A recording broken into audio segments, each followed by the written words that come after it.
오늘 본문의 말씀을 보면 75세에 하나님의 부르심을 받은 이 아브라함, 그가 85세가 될 때까지 약속의 상속자를 받지 못한 모습을 보게 됩니다.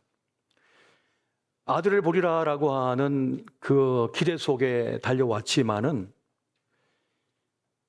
그 소식이 없는 거예요. 그래서 충성스러운 종인 엘리에셀에게 이제 상속을 하겠다는 그런 말씀을 하나님께 드립니다. 그때 하나님께서 아니라고, 그는 아니다. 사라를 통하여 너의 씨를, 너의 상속자를 얻게 될 것이라는 그 말씀을 하십니다. 그렇게 아브라함은 하나님의 약속을 믿고 나아가지만은 사랑하는 아내 사라가 실제적인, 현실적인 문제를 가지고 제안을 하자 흔들리기 시작합니다. 사라는 자기 몸종인 하갈을 통해서 아기를 얻자는 그런 제안을 합니다. 하나님의 약속을 기다리고 있었지만 아브라함은 이 사라의 제안을 기쁘게 여깁니다. 현실적이고 매우 이성적인 또 가장 손쉬운 방법이었기 때문에 그러합니다. 하나님의 때에 하나님의 방식을 기다리기에는 너무나 많은 시간을 소요했습니다. 그래서 기다리지 못한 아브라함은 자신의 생각, 자신의 방식대로 그렇게 하갈을 통하여 자식을 얻고자 합니다. 그렇게 해서 사라의 몸종이었던 하갈은 아브라함의 자식을 잉태하게 됩니다. 그런데 그때부터 이 가정의 평화가 깨어지고 갈등의 역사가 시작됩니다. 하갈은 자기가 임신한 것을 아는 순간부터 사라를 멸시합니다. 이것이 사라에게 큰 고통이 되었고 사라는 이것을 남편에게 하소연하죠.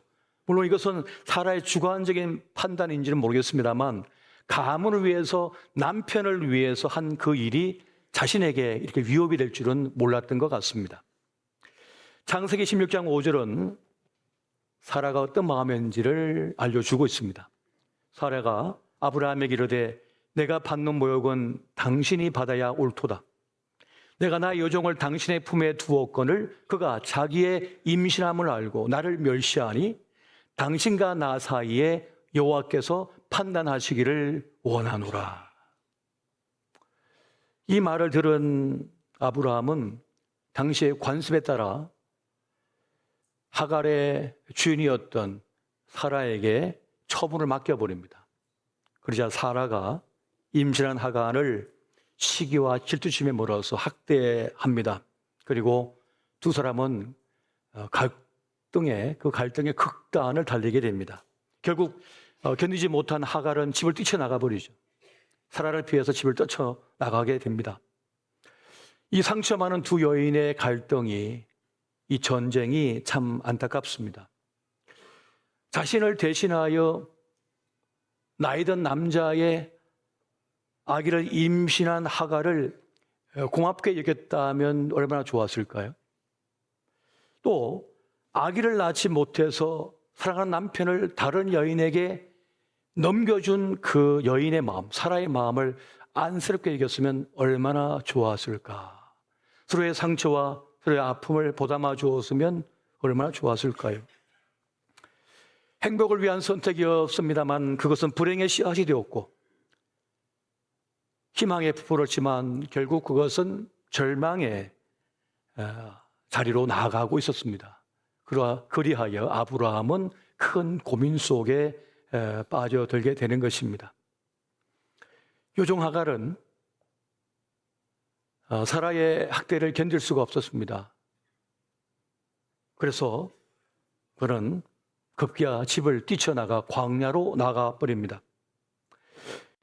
하지만 임신한 몸으로 버텨내기에는 광야, 사막은 가혹한 곳입니다. 다시 집에 돌아갈 수도 없고 이 광야로 더 들어갈 수도 없는 진퇴양난 속에 하갈이 처해 있습니다. 그런데 그때 하나님의 사자가 이 하갈을 찾아옵니다. 창세기 16장 8절부터 9절 말씀을 봅니다. 이르되 사라의 여종 하갈아 네가 어디서 왔으며 어디로 가느냐? 그가 이르되 나는 내 여주인 사례를 피하여 도망하나이다. 여호와의 사자가 그에게 이르되 내 여주인에게로 돌아가서 그 수하에 복종하라. 하갈은 어디서 왔는지는 말할 수 있었지만, 답할 수 있었지만 어디로 가야 하는지는 답을 할 수가 없었습니다. 이것이 하갈의 고통이고 두려움이었습니다. 아픔이었던 것입니다. 어디서 왔는지를 알겠는데 어디로 가야 할지 모르는 것이 우리 인생입니다. 이것이 우리 인생의 숙제가 되고 있습니다. 어디로 가야 할까? 무엇을 해야 될까? 사실 우리의 자녀들이 그 오랜 세월 동안 그렇게 열심히 공부했지 않습니까? 십수년을 공부했잖아요. 얼마나 많은 학원을 다녔습니까? 근데 자기가 정말 뭘 잘하는지를 몰라요. 뭘 해야 되는지도 몰라요. 어떤 삶을 살아야 될지 모르겠는 거예요. 어떤 목적을 가지고 나아가야 하는지도 모릅니다. 이것이 우리 인생의 과제며 큰 숙제가 되고 있습니다. 내 인생이지만은 내 인생의 향방을 모르는 것입니다. 사람의 운명을 결정짓는 몇 가지가 있습니다. 그것은 지금 내가 하는 생각입니다. 지금 내가 하고 있는 말입니다. 그리고 지금 내가 선택하는 것입니다. 그것이 내일의 나를 결정짓습니다. 내가 먹는 것이 내일의 내 체중을 가져오는 것처럼 내가 선택한 그것이 내 인생을 만들어 가는 것입니다. 지금 만나는 사람들이 내 운명이 되기도 합니다. 하지만 무엇보다 우리의 운명을 결정짓는 것은 하나님이심을 믿으시기 바랍니다. 하나님께서 우리의 인생을 결정짓습니다. 하나님과의 관계가 우리 존재를 말하는 것처럼, 결정짓는 것처럼 하나님과의 관계가 우리의 운명을 빚어낸다고 하는 것, 이것이 성경의 가르침이 되고 있는 것입니다. 어떤 때는 내 인생이지만은 내가 할 수 있는 일이 별로 없어요. 내가 할 수 있는 그 일, 공간이, 여지가 한정적입니다. 내 운명을 내가 결정짓지 못할 때가 사실 많습니다. 그래서 우리 인생은 힘든 것입니다. 그때는 나 자신이 한없이 초라하게 느껴질 때가 많은 것입니다. 어떤 실패, 어떤 아픔, 어떤 인생의 지진을 만나면 실망감 속에, 열패감 속에, 낙심 속에 빠져들게 됩니다. 그때는 어떻게 해야 할까요? 많은 사람들이 이걸 헤어나오고 싶어서 발버둥을 칩니다. 애를 씁니다. 하지만 성경의 가르침은 분명합니다. 하나님 앞에 머물러 있으라라고 말씀합니다. 여호와를 찾으라라고 말씀을 합니다. 여러분, 그냥 초라한 그 상태로 머물러 있어도 됩니다. 실패한 그 모습으로, 볼품없는 그 모습으로 그냥 있어도 됩니다. 단 하나님 앞에서, 하나님 앞에서 그 초라한 모습으로, 그 실패한 모습 그대로 머물러 있으면 되는 것입니다. 하나님 앞에 머물러 있는 것은 아무것도 안 하는 것이 아닙니다. 가장 큰 일을 하는 것입니다. 가장 최고의 것을 하는 것입니다. 최상의 선택을 하는 것입니다. 하나님 앞에 머물러 있는 것은 가장 중요한 일이기 때문에 그렇습니다. 하나님 앞에 머물러 있다고 하는 것은 나의 구원이 하나님께 있다는 것이고 내 인생의 최종적 승리가 하나님께 있다고 하는 것을 고백하는 행동이 되는 것입니다. 나를 찾으라. 그럼 주님께서 내가 만나주겠다라고 말씀하셨거든요. 그래서 여러분, 어떠한 일을 만나든지 위경 속에서 하나님을 찾으시고 하나님 앞에 머물러 계시기 바랍니다. 여러분, 하나님의 사자는 하갈에게 답을 줍니다. 돌아가라. 돌아가라고 얘기합니다.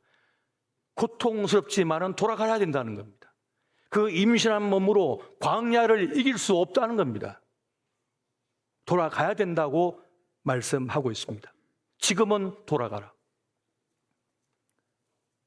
사라의 그 말과 행동이 너를 아프게 할 것이지만은 그것이 최선의 선택이라는 거예요. 그것이 너가 사는 길이며 네 뱃속에 있는 아기를 지켜내는 길이라고 말씀합니다. 때로는 하나님의 답이 우리 마음을 불편하게 만들 수 있습니다. 나를 힘겹게 만들 수도 있습니다. 때로는 그것이 수치와 모욕처럼 여겨질 때도 있습니다만 하나님께서는 그것을 뚫고 나가라고 하십니다. 그것이 하갈에게 준 하나님의 답이었습니다. 사실 많은 사람들이 분노에 휩싸여서 슬픔에 아픔의 상처에 휩싸여서 끝나버립니다. 그런 일들이 비일비재합니다. 분노와 원통함과 고통 속에서 무너져 버립니다. 그가 어떤 삶을 살아왔고 어떤 성공을 거두었고 지금 어떤 것을 소유하고 있다 하더라도 소용없어요. 그 슬픔과 아픔에 휩싸이면 무너져 버립니다. 어떻게 됩니까? 하나님을 찾아야 되는 거예요. 하나님 앞에 나와 머물러 있어야 되는 거예요. 그런데 많은 사람들이 어디 향합니까? 그 분통함과 원통함과 아픈 슬픔 속에 술을 찾습니다. 술자리를 찾습니다. 바다를 향하여 나갑니다. 강을 향하여 나갑니다. 산 속으로 들어갑니다. 어떻게 됩니까? 바다를 계속 보고 있으면 바다 속에 들어가고 싶어요. 강을 계속 쳐다보면 강에 들어가고 싶어요. 호수를 계속 쳐다보고 있으면 호수 속에 들어가고 싶은 거예요. 그때는 여호와 하나님을 찾을 때인 것입니다. 여호와 하나님 앞에 머물러 있어야 되는 것입니다. 그때 하나님의 사자가, 하나님께서 보내주신 사자가 나를 만나줄 것이고 나를 만져줄 것이고 축복해 줄 것이며 하나님의 답을 줄 것입니다. 이것이 하나님을 믿는 사람의 선택이며 믿음의 모습이 되고 있는 것입니다. 하나님의 계획이 아니었다면 하갈은 뱃속에 있는 아기와 함께 그냥 아무것도 아닌 것처럼 사라질 뻔했습니다. 한순간에 그냥 없는 존재가 될 뻔했습니다. 지금도 이 순간에 얼마나 많은 사람들이 그 중요한 순간에 엉뚱한 선택을 하는 바람에, 잘못된 길로 들어가는 바람에, 잘못된 곳에 머물러 있는 바람에 사라지는지 모릅니다. 사라지고 나면 아무것도 아닌 거예요. 그동안 공부한 거 아무것도 아닙니다. 그동안 살아온 땅도 아무것도 아닙니다. 아무것도 아닌 것이 되는 것입니다. 그래서 하나님께서는 하나님의 사자를 보내어 하갈을 만나 주셨고 하갈에게 답을 주신 것이었습니다. 하나님의 사자는 하갈에게 하나님의 놀라운 여호와의 계획을 들려줍니다. 하나님의 플랜을 들려줍니다. 창세기 16장 10절에서 12절 말씀 우리 같이 한번 읽어보겠습니다. 자, 시작. 여호와의 사자가 또 그에게 이르되 내가 내 씨를 크게 번성하여 그 수가 많아 셀 수 없게 하리라. 여호와의 사자가 또 그에게 이르되 내가 임신하였은즉 아들을 낳으리니 그 이름을 이스마엘이라 하라. 이는 여호와께서 내 고통을 들으셨음이니라. 그가 사람 중에 들나귀같이 되리니 그의 손이 모든 사람을 치겠고 모든 사람의 손이 그를 칠치며 그가 모든 형제와 태양에서 살리라 하니라. 아멘. 여호와의 플랜이 있대요. 여호와의 계획이 있대요. 하갈과 이스마엘을 향한, 그 뱃속의 아기를 향한 계획이 있대요. 정작 남편이며 아버지가 될 아브라함에게는 하갈과 그 뱃속에 있는 아기에 대한 계획이 없었어요. 플랜이 없었어요. 그런데 여호와 하나님은 아브라함과 사라의 잘못된 선택과 결정에 의한 결과물이지만은 하갈과 그 뱃속에 있는 아기 이스마엘을 향한 플랜을 짜십니다. 계획을 세우십니다. 그를 축복하십니다. 선택받은 하나님의 사람에게는 여호와의 계획이 있음을 믿으시기 바랍니다. 여러분들을 향한, 여러분 자녀를 향한, 여러분 가정을 향한 하나님의 플랜, 여호와의 계획이 있습니다. 우리가 알지 못하는 계획이 있는 거예요. 예레미야 29장 11절 보니까 여호와의 말씀이니라. 너희를 향한 나의 생각을 내가 아나니 평안이요 재앙이 아니니라. 너희에게 미래와 희망을 주는 것이니라. 아멘. 너희를 향한 나의 생각이라고 말을 하고 있습니다. The plan I have for you라고 말씀해요. 너를 향한 나의 계획이 있다라고 지금 말씀해 주고 있습니다. 놀라운 것입니다. 우리는 내 인생이지만 내 인생의 전모를 모릅니다. 어떻게 될지 알 길이 없는 것이 우리 인생인 거예요. 그런데 우리 향한 하나님의 계획, 여호와의 계획이 있다고 말씀합니다. 그리고 그 계획만이 영원하다라고 말씀해 주고 있습니다. 시편 33편 9절부터 11절 말씀 보니까 이렇게 말씀합니다. 그가 말씀하심에 이루어졌으며 명령하심에 경고히 솟도다.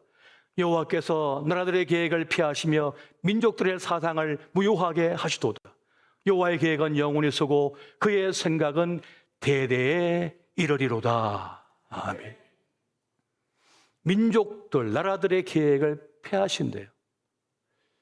여러분, 러시아가 우크라이나를 공격할 때는 일주일이면 된다고 생각했습니다. 일주일이면 승리할 거라고 생각했대요. 오판이었던 거죠. 그들의 뜻대로 되지 않습니다. 얼마나 많은 이들이 지금 죽어가고 있습니까? 땅은 그대로인데 사람만 죽어가고 있는 거예요. 하마스가 이스라엘을 처음에 공격해서 사람들을 납치하고 인질로 삼았을 때는 호기롭게 자신들이 주도권을 잡을 거라고 생각을 했대요. 사실은 여러 해 전에 하마스가 이스라엘 사람 한 명당 한 명대 하마스 쪽 사람 1000명을 교환한 적이 있거든요. 한 명대 1000명을 교환했으니까 이제 수백 명을 우리가 납치해 오면 몸값이나 여러 가지 조건을 해가지고 주도권을 질 수 있을 거라고 판단했다는 거예요. 그런데 어떻게 됐습니까? 그 계획은 숲으로 돌아가고 지금 가자 지구로는 쑥대밭이 됐습니다. 폐허가 돼버리고 말았습니다. 지금 3만 명입니까? 4만 명입니까? 이 전쟁이라는 죽음이 앞으로 얼마나 더 많은 사람들이 죽어야 할지 모르겠어요. 이 민족들의 계획, 이 사람의 인간의 계획은 이렇게 어리석습니다. 그래서 성경은 오직 여호와의 계획만이 영원하다, 완벽하다라고 말씀하고 있는 것이, 하나님의 사자는 하갈에게 하나님의 계획을 말씀하시면서 그 뱃속에 있는 아기 이름을 이스마엘이라고 하라고 말씀하고 있습니다. 여호와께서 들으셨다는 뜻이에요. 너의 고통과 하소연을 들으셨다는 말씀이 되고 있는 것입니다. 그 아이는 이 땅에 태어나서 사람들과 대항하여 싸울 것이다. 그리고 형제와 다툴 것이다 라고 말씀했습니다. 그런데 여기서 우리가 너무 부정적으로 보지 않았으면 좋겠어요. 사람이 척박한 인생길을 살아가는 동안에는 이 정글과 같은 생애의 길을 걸어가다 보면 다툼은 당연한 것입니다. 경쟁하는 것은 당연한 것이에요. 그런데 중요한 건 뭡니까? 하갈과 같이 이 이스마엘은 자신의 존재를 지키며 또 학대를 거부하고 자기의 삶을 자유롭게 살아낼 것이라는 것을 말씀해 주고 있다는 사실입니다. 그 말씀대로 지금도 저 이스라엘과 아랍이, 저 이스마엘의 후손들이 지금도 계속 다투고 있는 것을 우리는 보고 있습니다. 하갈은 하나님의 사자를 만난 그 샘의 이름을 부엘라 헤로이라고 짓습니다. 나를 살피시는 살아계신 하나님이라고 지은 것입니다. 내 고통을 살피는 자가 아무도 없는데 오직 하나님만이 내 아픔, 내 슬픔, 내 고통을 살피셨다는 뜻입니다. 오직 주님만이 나를 아신다는 것을 말씀하고 있는 것이지요. 하나님은 실수 같고 실패 같고 우연 같지만은 그렇게 환영받지 못한 인생이었던 하갈과 이스마엘을 돌보셨습니다. 이것이 하나님의 자비하심, 하나님의 궁휼하심입니다. 하나님의 그 놀라우신 사랑, 자비, 궁휼하심이 우리에게도 있음을 여러분 믿으시기 바랍니다. 하나님께서 우리를 굽어 살피고 계시는 거예요. 보고 계시는 것입니다. 다시 집으로 향하는 하갈의 눈빛이 달라졌습니다. 용감해졌습니다. 당당해졌습니다. 자기의 삶을 지켜내고 살리겠다는, 내 아기를 지켜내겠다는 그런 의지로 충만해서 이제 집으로 돌아갔습니다. 여러분, 앞서 말씀드렸습니다만 우리는 내 인생이지만 내 인생의 전모를 모릅니다. 내 인생이 어떻게 흘러갈지, 내 인생의 끝이 어떨지 모릅니다. 그것은 오직 하나님만이 아십니다. 우리의 끝을 하나님이 정하심을 믿으시기 바랍니다. 우리의 끝은 하나님께서 정하시는 거예요. 내가 정하는 것이 아닙니다. 그러므로 무슨 일이든지, 무슨 일을 만나든지, 어떤 사람을 만나든지 여러분 결코 속단하지 마시기 바랍니다. 주님께 달려있기 때문에 그러한 것입니다. 오늘 우리는 이 아브라함의 가정 안에 일어난 이 사건을 보면서 우리의 가정을 볼 수 있어야 됩니다. 나 자신을 볼 수 있어야 되고 내 아내, 내 남편, 우리의 자녀를 볼 수 있어야만 합니다. 여러분, 아브라함의 가정을 보면서 깨닫는 바는 완전함은 우리의 몫이 아닌 것 같습니다. 완벽함은 우리의 몫이 아닌 것 같습니다. 여러분, 세상에 완벽한 배우자를 만난 사람이 몇 사람이나 있을까요? 이 세상에 완벽한 부모를 만난 사람은 몇 사람이나 될까요? 부모는 본능적으로 자식을 사랑하지만 또 자기의 목숨보다 더 아끼고 자식을 사랑하지만은 어떤 식으로든지 상처를 남긴다고 합니다. 어떤 식으로든 아픔을 겪게 한다고 합니다. 좋은 부모라고 칭찬 듣는 부모조차도 마찬가지인 경우가 많습니다. 의외로 많은 이들이 부모로 인하여서 불행한 유년 시절을 보낸다고 합니다. 그리고 그것은 그의 인생에 어마어마한 영향을 미칩니다. 엄청난 영향을 미칩니다. 모든 사람은 존엄합니다. 존중해야 되고 배려해야 되며 그 앞에 최선을 다해서 섬김의 마음을 가질 수 있어야 되는 것입니다. 여러분,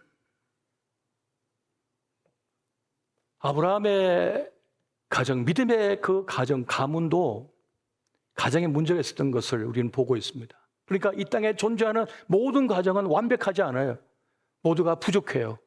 연약해요. 하지만 그럼에도 불구하고 가정을 지켜내고 또 보호하고 또 사랑하기 때문에 기어이 그 가정을 지켜낼 수 있는 것이고 아름다운 삶을 살아낼 수가 있는 것입니다. 지금 이루고 있는 가정이 하나님의 최고의 선물로 아는 사람, 내가 내 옆에 있는 내 아내, 내 남편을 정말 최고로 여길 줄 알 때, 하나님의 선물로 알 때 진정한 부부 생활을 이루어갈 수가 있는 것입니다. 여러분, 여러분의 가족을 소중히 여기시기 바랍니다. 소중히 여기셔야 되는 거예요. 저는 가끔씩 제 아내를 볼 때마다 너무 고맙다는 생각이 많이 드는데요. 그 이유는 앞서 말씀드렸던 그 20대 가장 형편없고 가장 보잘것없고 가장 남루했던 그때 저를 사랑해 준 사람이기 때문에, 귀하게 여겨준 사람이기 때문에, 돈 한 푼 못 벌고 공부만 하고 있는데 생활비 벌어와주고 학비를 해주고 고마워하지 않을 수가 없습니다. 고마워해야죠, 당연히. 우리 전사님들도 마찬가지, 우리 교인 전사님들도 지금 그런 형편이거든요. 귀인을 만난 겁니다, 귀인을. 하나님께서 주신 최상의 선물인 거죠. 그걸 모르고 조금 잘 나가면 말이죠, 자기가 다 이룬 것처럼 시건방 뜨는 남편들을 여러분 용서하시기 바랍니다. 좋아해주고 사랑해줬더니만은 애까지 낳아줬더니만은 금방 들고 앉았잖아요, 남편들이. 지금 어려운 때를 만나 고통 속에 있다 하면은 하나님을 찾으십시오. 하나님께 머물러 계십시오. 하나님께서 만지시고 이끄시고 열어주시는 하나님의 뜻이 있을 것입니다. 오늘 그 하나님의 은혜 가운데 거하시는 저와 여러분 되시기를 예수 이름으로 축원드립니다.